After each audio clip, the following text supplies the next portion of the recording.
lead your money. So this is where you want to create a financial system and start investing your money, because your savings will never make you wealthy. You cannot save your way to wealth. You have to invest your money. Your savings won't make you wealthy because of what we've talked about in previous interviews, inflation. You're losing money in the savings.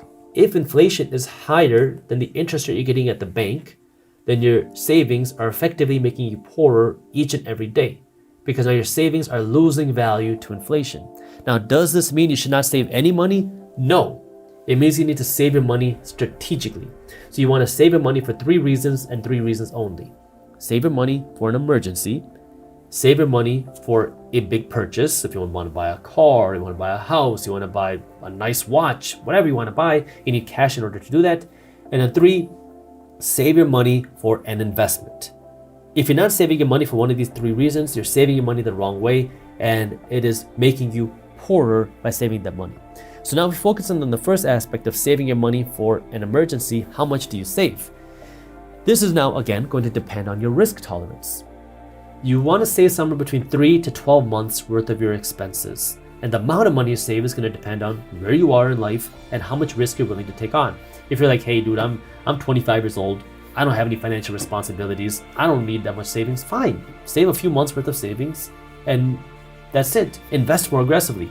If you're like, hey, I have a family, I have kids, I have a spouse, I don't want to take on all this risk, then save 6 months, 9 months, a year's worth of savings, because now it will give you that peace of mind that you have some extra cash put aside. So it's going to depend on your risk tolerance and what you want. But in this lead your money step, this is where you want to understand that there's more to putting your money aside than just saving your money. You also want to be putting your money to work. And the best way to do this is to create a system where no matter how much money you're making, you are going to proportionately continually invest and save based on your income. So what does that mean?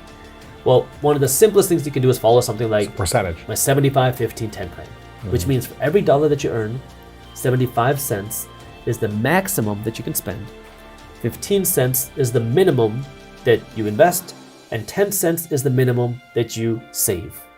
And this never changes with your income. The only thing that you would ever change is after you hit that savings goal for your emergency savings, you don't keep saving your money for the emergency because you built that whatever months you want, you put that towards your investments. Yes. And now, whether you're making 40 grand, 400 grand, 4 million, 40 million, you just keep following the same thing and you're living below your means, and now you're constantly putting money aside for your investments. Now again, we talked about this before. This investment money can either be passively invested, all of it, or you can put this money aside to be invested. So you can put this money into a bank account, you're looking for a rental property, you're looking for a business to buy, you're looking for a cheap stock to buy. This now depends on your investment goals, right? Where do you want to be invested? How do you want to invest your money? And this is that financial education now of, what do you want to do and your personal goals. If you don't want to be involved with your money, you don't want to be, hey, day-to-day investing or paying attention to the markets, you hate that idea, just passively invest it. Right. Put it into low-cost ETFs, index funds, and don't even worry about it and let it do its thing. You don't change it whether the market's up or down. So this is where now you're putting your money to work, leading your money, because real wealth is built through your investments, not through your savings, because you don't want to be spending all your money either. Because if you're spending all your money on the Gucci, the Louis Vuitton, the Beamers, and the extra guac, well, guess what?